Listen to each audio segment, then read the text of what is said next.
Hey, what's going on, YouTube? It's your host, Rob, with his two co-hosts, Steve and Mike. What's going on? Howdy. Welcome to Real Sharks Podcast, online on YouTube. They're going to start doing a series of these. Thank you all for sticking around. COVID has hit this crew hard, and it's been a pain in the ass overall, so we thank you all for joining us online. Appreciate it. So, you guys, I got some interesting news today. So first of all, uh, I know Mike's gonna like this one. That Utah Monolith, have you guys heard, has been like all Yeah. over the world now. There's like three others. One was like in Romania, I think, and the other one was I can't remember where, but it's starting to make people think, which is funny, from another movie. I couldn't help but think this Signs. Because now they're like, oh my god, it's aliens starting to put this stuff up everywhere. And I'm like, guys, it's just people who like 2001. It's about a bunch of nerds who never had a girlfriend in their lives. But I know Mike had such a good analogy on this. Mike, you want to share that with everybody? Because I loved it when we were talking about this outside. Okay. Off air. Basically, the park ranger in charge of the one that showed up in what, Utah, was it? Yeah. Yeah, the park ranger in charge of that one was basically just like, I don't know what it is or where it came from, but it doesn't have a permit to be here. Which is just such an American way to put that, and just such an American opinion to have of it. And I thought that was funny. I could not believe that either. Did you guys see the comparison to the Fifth Element? I did. I saw those memes. So I don't want to ever hear that people don't listen to Real Sharks, because I hope you guys know this was just kind of announced. They're making a new Superman and Lois show. Are they Yeah. really? Wow. Yes, they are. Why? because we gave it credence, Steve. Because we were like, they should make another one, and they're like, you know what? It's a good idea. So yeah, they just announced the costumes for it and everything else. So this is in production. This is gonna happen. It's already gonna happen. They're making a new Superman and Lois show. Is it the existing CW Superman? Or is it I a believe new so. Superman? Oh, okay. No, it's the existing one. Yeah, they're just basically gonna. He even looks just like, from what I can tell, he looks just like Zack Snyder's version with the jumpsuit kind of thing. It's not Yeah, the he's red definitely. tighty-whities. Yeah, he's very similar to the Man of Steel version. Okay, that's interesting. Because why wouldn't they go with the original? You might as well just go with the whole like red and blue scheme rather than just like the whole blue. Well, they got rid of the Updates. red underwear in the comics first. I mean, it could have been to correspond with the movies, but it happened in the comics, I think, around like 2010, 2011. Yeah. Yeah, they did give him a nice red belt to break up all the blue, but I I don't mean, know why they but don't do that in the shows. who does miss the tighty-whities? That's Honestly. No, it's a good question. a good question. Yeah. I don't, and I've always been a DC fan. I've always liked Superman, but I'm like, do I miss the tidy whities? No, I don't. It doesn't really bother me. He could use a belt to break up the blue. This is true. So I wanted to do a quick kind of movie review too, a little bit on a movie I watched kind of in our little limbo, our little break that we took, and I gotta say I got it recommended to me by Mike, and it was one of me and Mike's first movies we ever talked about. Well, not really talked about, but we were talking about the guy who plays Kylo Ren. Help me with his name, guys. Oh, Adam Driver? Adam Driver. Yeah, Adam Driver. And Mike was like, have you ever seen Silence? And I was like, no, I've never seen that movie. He's like, oh, well, that's a good movie with him. I actually got to say, I finally watched Silence, and the cinematography of it was really good. It was a very, very good movie. Basically, if you've never seen Silence, it's about Christendom in Japan and how basically it's been outlawed, and they're trying to basically stop Christendom from spreading an influence. And basically, Adam Driver and the other priests come to Japan, and they're looking to basically spread the faith of God. And through all this, they're basically being persecuted, being hunted down by the Japanese and the samurai. And, I have to say, the one bad thing I will say about this movie is it was really long. It's definitely too long. Yeah. It's very, very too long. Yes, but I thought it was good. I was surprised. And you guys know me. I'm not a very, I don't care about the whole religious order on other places or foreign places. But I liked it. I actually have to say I liked it. I thought Adam Driver did a good job. I take back all the things I said about him being a bad actor because I had only ever really seen him in Star Wars, really. So yeah, I actually enjoyed that movie. I actually give it a good, I give it a solid 7.2. I'll say. I mean, have you guys seen it? Yeah, this is surprisingly one of Martin Scorsese's like Yes, sneak. it's a I Martin like to Scorsese say film. because like no one really said anything about Martin Scorsese. Like it just kind of came out. No one freaked out about it. Normally, like he's got his fans. Um, and another really weird, like it had like sort of a mainstream cast, I'd like to say, but very low key because Adam Driver came off of the tails of his first appearance in Star Wars. You had Yeah. Andrew Garfield, and Liam Neeson. So you had pretty big actors in here. Yeah, Liam Neeson was in there. Even though he was just hand tied and basically giving that shocked look to. He showed up though. He was on set a few times. Yeah. Right. But Yeah, it was so still they're like, good. hey, got him. And I like Japanese culture. I love Japanese history, and this is actually something that actually is true in Japan's history. The persecution of Christianity coming there when they did close their borders to the outside world because they thought Christianity was hurting the country at one point in time. So it was an interesting film. I liked it. I thought it was good. So It I wasn't thought. religious for you, Rob. That's the thing, Steve. That's why I was kind of getting at the whole. I know you guys know me, and I know our audience knows me. I'm not a big kind of religious-based movie, and I was kind of like, I text Mike during the whole time I was watching, and I was like, yeah, I don't give a shit about the context at all. But the cinematography is great, the acting is great, but so overall, I thought it was an okay film. Way too long though. Like Definitely. I definitely did like doze off in a few parts and woke up, and I still knew what was going on. So I was like, okay, okay, we could have moved this forward like a good half hour at least. It's definitely a movie you could watch on like a lazy Sunday and not feel too bad about missing 10 minutes here and there. Definitely. Did you guys ever see the movie Dragon Slayer? I've never heard of it. You never heard of Dragon? It's an old 80s film. Steve, have you ever seen Dragon Slayer? Yeah, you know what? I think I've seen it one time.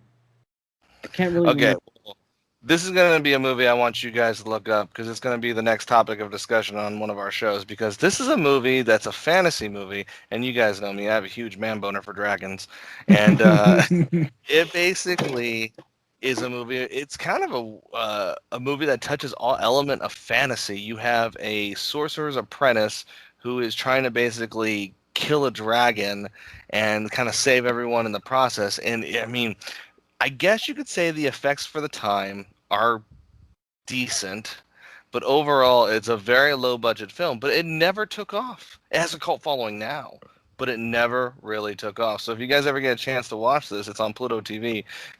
Watch Dragon Slayer. I want to talk about this because I also want to talk about real quick. Have you guys finally got a chance to watch Queen's Gambit? Yeah, I watched it. Did you I've get a not chance to seen watch it yet. Okay. I saw the Searching for Bobby Fischer. Okay, what did you think of that movie? Let's start off with that. Yo, Bobby Fischer, Bobby Fischer. Where is he? I don't know. What did you think of Searching for Bobby Fischer, Mike? It's definitely like a little slow, and it's another kind of like lazy Sunday movie where it's like the directing is pretty good, the writing is pretty good, the performances are all pretty good, but like nothing about it jumps out and like makes it great. It's all just a lot of like B work. I thought it was interesting at times, but like little things like it's a movie about chess, but the chess is never the focus of any single scene. No. And that kind of bugged me. And then the way the chess is shot, it feels like it's two people just moving pieces randomly, and then the director being like, "And checkmate." Yeah, right. Yeah, I hated that. That is, I would agree with it. The only thing I would say that I disagree with you on is you have to watch The Queen's Gambit right now because you're gonna watch that and be like, okay, this is a show about everything except chess. Because at least Searching for Bobby Fischer has two things that are interesting about it. One, it talks about a historical figure that ended up being an anti-Semite, which is interesting because it's a movie that's focused on with Lawrence Fishburne like trying to find this guy guy, and it's like, okay, he became one of the huge anti-Semites, one of the only Americans to ever get exiled in the United States. And unfortunately, he is an American hero for beating the Soviets, but he went crazy, man. He went crazy. So, and what I noticed about the movie at the end is it even says Bobby Fischer made his return. So it's like, you still came out with this movie after you knew he was crazy. Oh, wonderful news. It's time for the U.S. to get their heads kicked in. It's time to finish off the U.S. once and for all. Death to President Bush, I say. Death to the United States. United States. The Jews. So it was like, at first I didn't know this movie came out after he already had come out. I thought it was beforehand, but I was like, why would you do that? This is a movie that you knew isn't going to age well. It's like they wrote this film ahead of time, and they're like, okay, we're going to make this movie now, so hopefully we can make the money because it was already in production. You know what I mean? Well, they had already spent the money, and then on top of that, it's more about the kid than it is about Bobby Fischer. It's more about the idea of Bobby Fischer as like this U.S. chess grandmaster. Yeah. But if you see the Queen's Gambit, I mean, they do kind of the same thing in the Queen's Gambit. Like, she kind of visualizes the chessboard. She's able to play people without looking at the chessboard, like modern day chess prodigies, kind of like Josh was able to do in Searching for Bobby Fischer, only though it's literally about a girl that's addicted to drugs. Oh, wow, really? Yeah. Yeah. Unfortunately, like, that's all they kind of go on. And then, like, her encounter with, like, people, like, you know what I mean? That she had, like, what was it? She has like a pill addiction because of her parents died, I believe, in a car crash, and she ends up in this orphanage that is sort of abusing kids, I believe. They give them what is it? It's tranquilizers. That's what he said it was. It was tranquilizers. Oh wow. Yeah. So she gets addicted to these tranquilizers, but also they find out like she's this prodigy of chess. And she goes around, just like Rob says, she's like playing like 5 or 6 people in a row. Like Bobby Fischer. Like Bobby Fischer. And she's just like checkmating them all, which is a cool scene. But then, so you're thinking and gearing up for some chess, but then it just goes into her interactions with people, pretty much. Liking her opponent, just everything. It soon became about everything more than just about chess, which was kind of like what you were saying with Searching for Bobby Fischer. But at least the thing I have a biggest problem with Bobby Fischer is, like you were saying, it's more like a sports film. It's like all of a sudden it's like, Bam! What the fuck just happened? Yeah. It's like you move so quick. The guy who wrote it and directed wrote it Moneyball as well, and you can kind of feel the similarities between the two, and I feel like it definitely works way better in Moneyball with someone else directing it. Like, the story's tighter, the characters are a little more like well defined, and the emotion of it's definitely more there. Yeah. So let's kind of move into our main topic that we wanted to get into, was a Christmas Carol, man. My God, because I know I gave you guys this assignment, and I knew you guys were going to hate me, because I just looked up before I even gave it to you guys. I was like, how many adaptations has this actually happened? How many adaptations have they made? And oh my God, it was beyond the thousands. Oh, geez. So much that they have a Barbie Christmas special. That's what I... Yes. Wow. Yes. So much so that, let's just talk about one of my favorite ones. I'm sure it's one of Steve's favorite ones. Is the Muppet Christmas Carol. Oh yeah, it's one of the best ones. It might be the best. Do you think so? I think it might be the best. Why would you say it's the best? Just because it widely ranges across all ages, and so when I was doing my research and watching these films, a lot of these films hit niche groups. We're talking about from the original adaptation in the 30s. You get the ones from all the way to the animated one with Jim Carrey. The Flintstones is another one. Yeah. There's the Disney one that's a Christmas. And like I said, there's a Barbie one. So there's like niches for people. So they just make a Christmas Carol for that niche of audience. But Muppets has always generated for adults, for kids, for elderly people, and they have a lot of jokes that everybody can laugh to. I was just saying, it's very adulty in the humor. Yeah, and everybody can watch it, and I feel like it's just great. Plus Michael Caine. I mean, come on. Yeah. He's great in it. Yeah. I just felt like that one was probably the top one for me personally.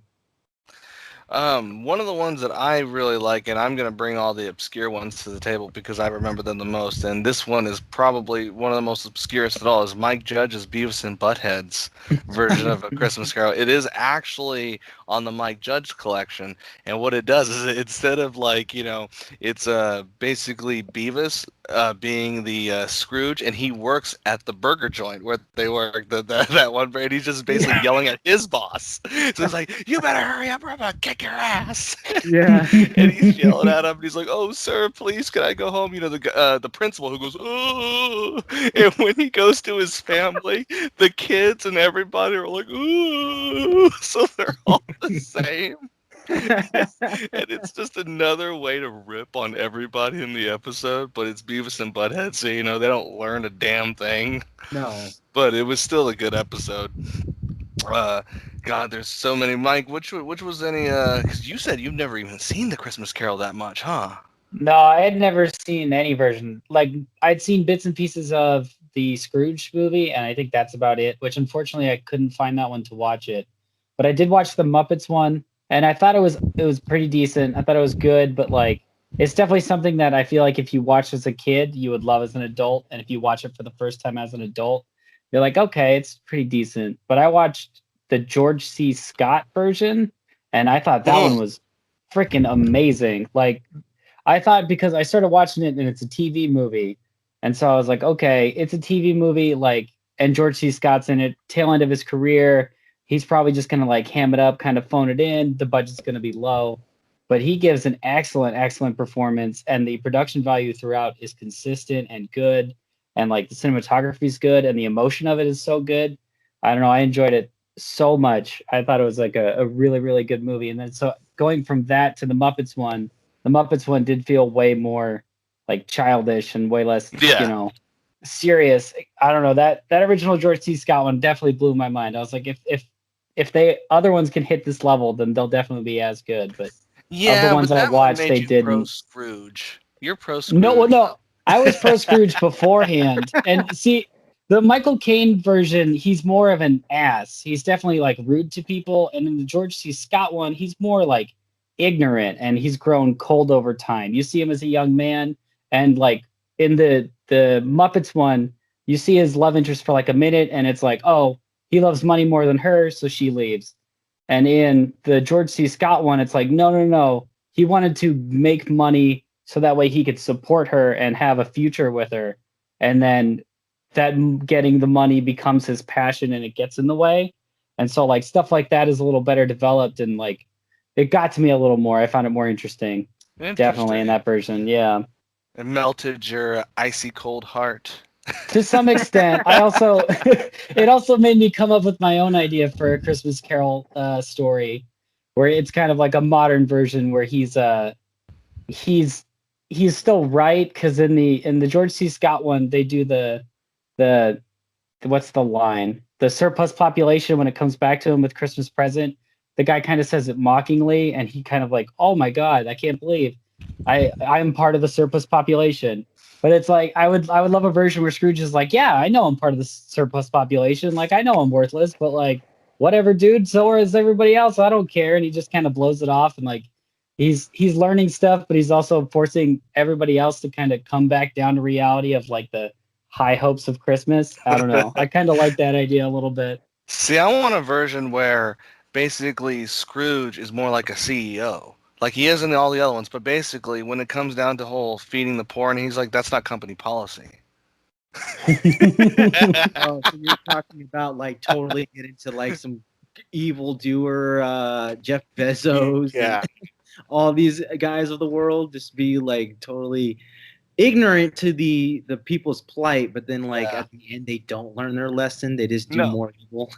Like, it's not company policy. I'm sorry. By the end of it, he'll donate things, but he'll do it like knowing it's worthless. You know what I mean? He'll still like donate and stuff and have good spirits so he can get to heaven. But he's like, I know it's not gonna make a difference. Whatever. Here's $1 million, and then he just kind of waves it off. I know that sounds Tiny fun. Tim, here's this 10% off. I'm not giving you the toys though. Right. That would be more realistic. That would, yeah. And see, this story has been made so many times. They've even tried to make it into more of a modern day movie and get away with it with Matthew McConaughey's. I believe it's 12 Crazy Girlfriends or 8 Crazy Girlfriends, whatever the hell it's called. I believe it's 12, and it's basically the story of him. Same exact story. He's just like Scrooge, but everybody else is a girlfriend that he's basically screwed over on Christmas. Have you guys ever seen this film? Yeah. I have not. I feel like it's called Ghosts of Girlfriends Past, Ghosts right? of Girlfriends Past. There it is. Yes, Ghosts of Girlfriends Past. And basically, Matthew McConaughey is a big playboy CEO. Doesn't care. His secretary's holding this party because even she hates him. And basically, it's basically Christmas Carol just with girlfriends. Just with girlfriends, yeah. Just with girlfriends. I seen it once in the. I think I seen it in the theaters with my ex, and I have to say I thought it was interesting. Although when I was watching it though, I did not know that was the premise of the movie was Christmas Carol. And as I was watching this, I'm like, "Are you serious? You just took Christmas Carol and just made it into this movie? How dare you guys?" It's public domain, baby. You can twist it however you want. It's just ridiculous, though. I mean, Christmas Carol, like I said, has been remade so many times. I mean, and overall, what's interesting too is how when the way the movies vary, if you haven't noticed, is there's always this version of death that's different. Either it's a kind of different celebrity or cameo, or death is different. Like in the Muppets movie, he was the two old guys. I forget their names, but they're guys that are always, always making the crack jokes and stuff. But death is always somebody that's different, which I always think is humorous to see how they always change that concept. Because a good remake and a good adaptation is one that you add a little bit to, but you keep the same story, but you can change it just a little bit to bring it there. But that's one of the things I think is interesting about the Christmas Carols when they always come to the subject of death and how Scrooge ultimately learns his lessons, because it's always different. It's always different, and I don't know. I mean, I think it's a story. Do you guys think it's overplayed? Well, the Scrooge movie has been adapted almost in every single generation. Started in the 30s, and there was one in the 40s, the 50s, the 60s, 70s, and then so on and so on. It's still into the current day, and just like you said, Rob, like each generation has its own telling of. But why this story? Because we don't have an elf. I mean, even Miracle on 34th Street hasn't been remade every single year. This is the one Christmas story that literally, like you said, gets remade every generation. Why? Every generation. And like you said, and also, why does it get made, and why is it different every single generation? Like, why is it like tweaks and twists of, like you said, the ghosts he visits, and like the telling of his past and the lesson he learns in the end? They usually have the same formula, but they take different roads. So why this one? What makes it so? So I'm saying, why makes it so unique? Yeah, I mean, I guess you got to just kind of twist it to make it new or different every time to keep it fresh. But yeah, the question does become, why this story still? Yeah, like I guess it's because at the end of the day, it's a story about someone whose heart is ice cold, then it warms up and they Like the become Grinch. giving. Yeah, basically the Grinch. Yeah, well, Yeah. I guess the Grinch would be a play on this. It would be, and I was just getting to that. I think it's because it's the overall most simplest Christmas story.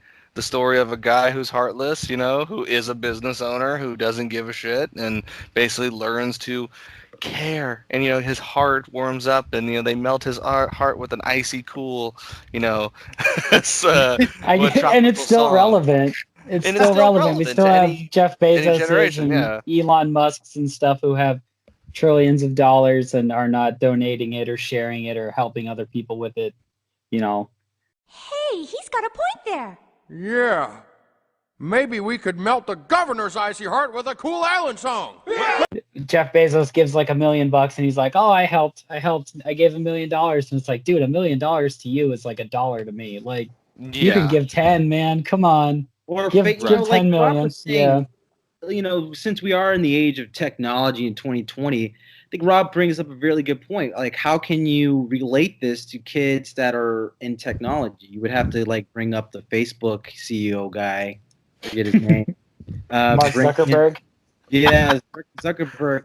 Would these guys learn their lesson in the in, you know. He'd be Well, sending lizards don't emails. have souls, so and robots don't either. Right. Right. That's the next version of these is when we get a little in the future, it's going to be like a robot Scrooge. And it's like how Like it's like, of course you could get to something. That will be a line in the movie. They'll be like, "Well, of course you could get to a human. A human has a heart. He's a robot, man." a Blade Runner Christmas Carol. I love That's it. what I'm Let's saying. get Ryan Reynolds or That's Ryan what I'm Gosling saying. back. Let's do it. So this is going to be this episode of the Real Sharks podcast. We appreciate everyone hanging out and sticking with us. So I'm your host Rob with Steve Yo. and Mike. Stay safe out there. And you guys stay healthy and safe. We'll catch you guys on the flip side.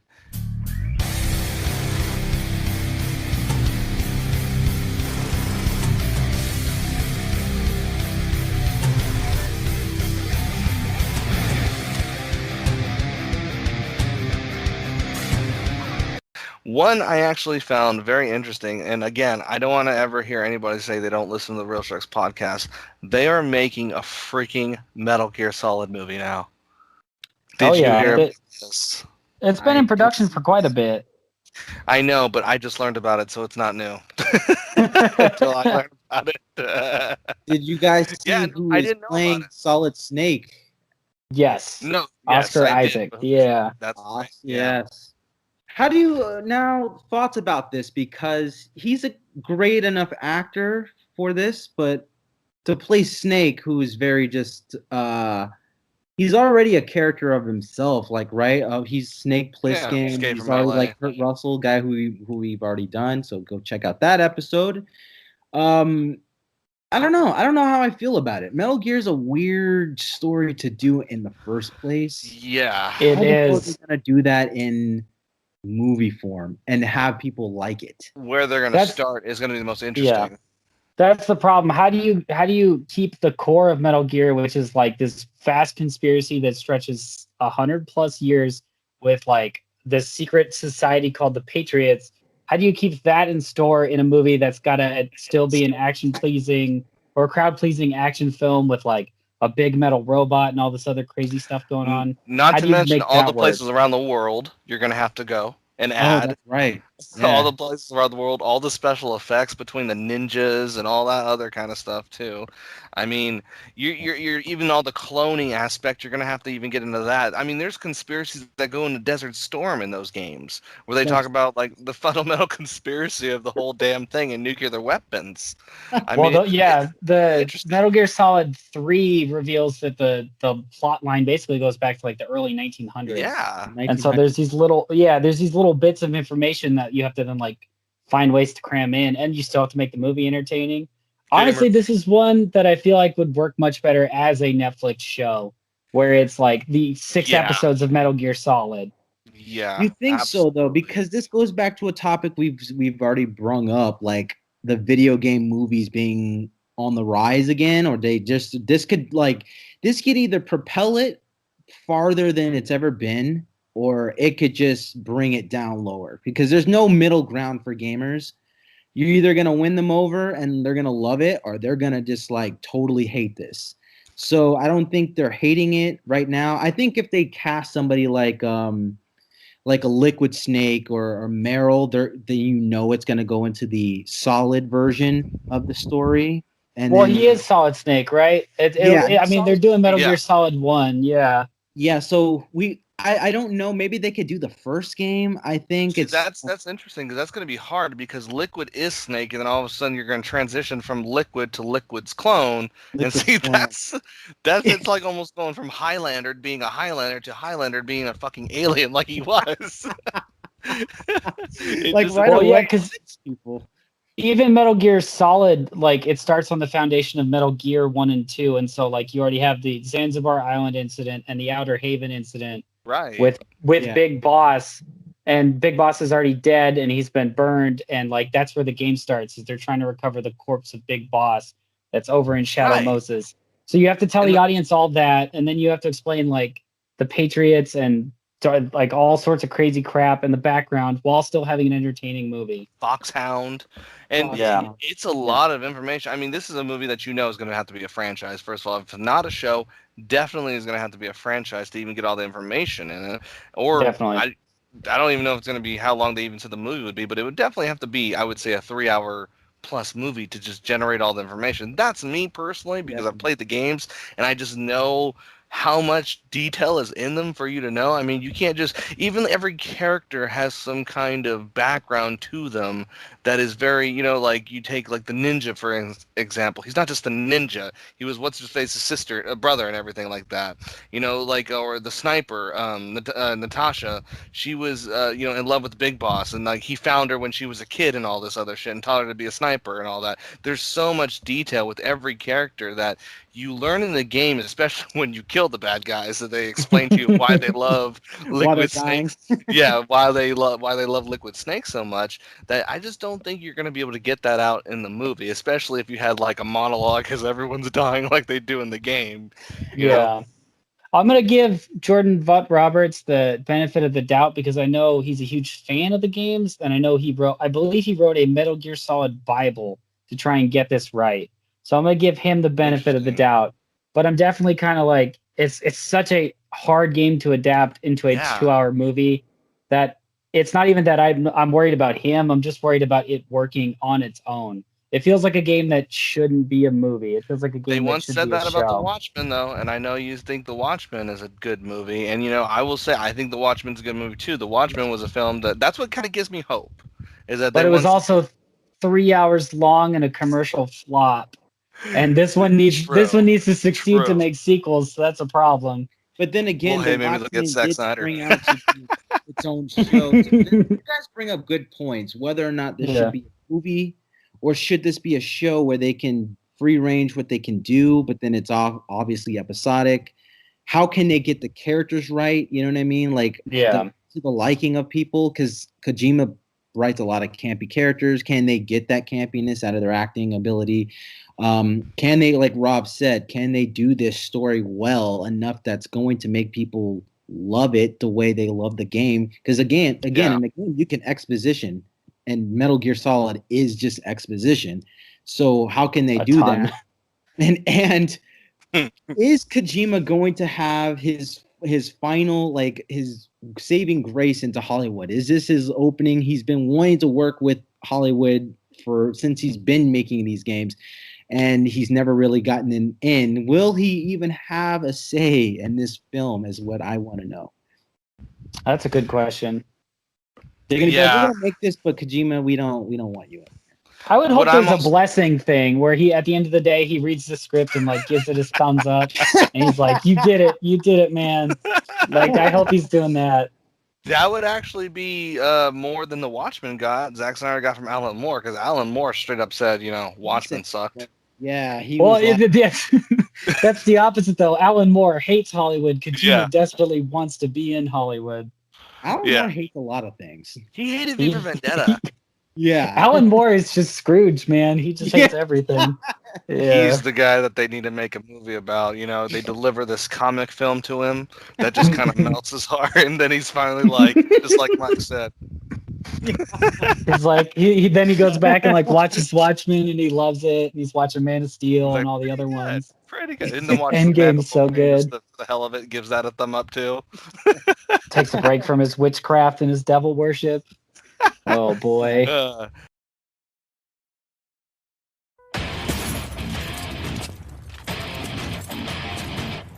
And I got one last news here before we go, and it's George R.R. Martin has been doing interviews for Winds of Winter. Okay, who cares, right, Steve? Well, we'll find out, apparently, because there has been some whisperings, no pun intended, about the show. Like Rob was saying, this prequel is gaining traction for HBO. HBO is actually trying to put all their eggs in this basket to see if they can win back these Game of Thrones. Yeah, but not with George R. R. Martin. Not with George R. R. Martin. No, So like, that's the thing where it's like, what, are you interested about it? And I kind of am. I still want to. Oh no, we're gonna watch House of Dragon. We're gonna review every episode like we did before, because as everyone knows, that's the bread and butter of the Real Sharks podcast, is all the Game of Thrones episodes. I just don't know if you heard, Steve, and I've been meaning to get this to you because we were right again. I don't know if you heard, but George R. R. Martin said that a lot of things are going to be different in the book that were different in the show, especially the Hodor scene. Yes. You guys still there? Dog. Yeah. You specifically said that. Okay. He said the Hodor scene. And remember what I told you, Steve? Remember what I said? I said I think he was fucking with him when he made that. I think that was all a joke. And they just made it. Because the whole premise was that Hodor's name was Hold the Door. In that episode, he's like, hold the door, hold the door. And it comes off so like, so sweaty and thirsty. It's just like, was that really your intention, George R. R. Martin? And I said at the time, I think he's going to go back and rewrite it because so many people thought that was crap. And he's doing that exact thing. He's like, that wasn't actually the ending. And I'm like, yeah, I knew it. I knew it because that's who George R. R. Martin is. Yeah, you totally called that. I remember that. And again, for all the people that don't know, we actually reviewed the series at the end. Go back if you want to listen to those episodes, because we were right on that. We did specifically. Rob did bring this up on that whole door that episode, and we were breaking that down because he was like, "I'm gonna go ahead and rewrite this and be like, that wasn't it, guys. I got you covered." And then like to cover the fans, and then Rob was just like, I don't know. And then that was a hot take at the time, but apparently people not. loved it. I thought it was stupid as hell. I was like, you have this character named Hodor, and that's and I just remember what they said about it. They're like, and when then George R. R. Martin told us the story behind Hodor, we were like, holy shit, man. And I was like, that is stupid. I was like, that's the dumbest thing I ever heard in my life. But we're gonna. Do you think there's a chance that it ended completely as George R. R. Martin thought, and then he saw the reception and was just like, fuck, that's what I and think. He just threw the whole thing away, started over, and was just like, you know what? Yes. This is why it's taking forever, because I had to throw it all away. Yeah, so he just took the heat. Yeah. Can I share my theory as to why I think it's taking forever? Yeah, before you do, one thing to add to it, and I will say yes, because there are some people on the inside, this is rumors, that said the reason Winds of Winter is taking so long is because he's lost the story, he's lost the character development, he doesn't know which direction to take it, and it's taking so long because his editors are saying, hey, this doesn't make any goddamn sense, man. Oh, golly, yeah. What's your theory? I think this is coming from a fellow fat guy as him. I think that because he's been a fat nerd his whole life, I can speak from experience, he feels unwanted. And for, 10 years there, he had the most wanted thing in the world, and he was the center of attention. And he's just like, I just want to hold this, and I want to make them pay for not paying attention to me before. And so he's just like, yeah, wait for it. Wait for that book, motherfucker. Wait for it. It'll come. But it'll never come. He's never going to give it to you. It's like revenge for all the sex he never got in high school. Yeah, you think he's a control freak at this point where he's got all the power? I mean, he literally had like pop culture in the palm of his hand at one point in time. And then, like Rob was saying before, just like, what are you waiting for at one point? Rob was just like, what are you waiting for? What are you waiting for? And it's true. What are you waiting for? It's not about money, obviously. Yeah. No, I think he just likes the power and the attention, man. And I get it. It's got to feel real good to know that like 10, 12 years of people's lives have just been dedicated to this thing that you created. And you just hold it in the palm of your hand and you can let it go whenever you want, but you don't want to. Yeah. He's like the Lannisters, Steve. He started out as Stark and he became a Lannister. Oh, that's a good one. That's what happened. All right.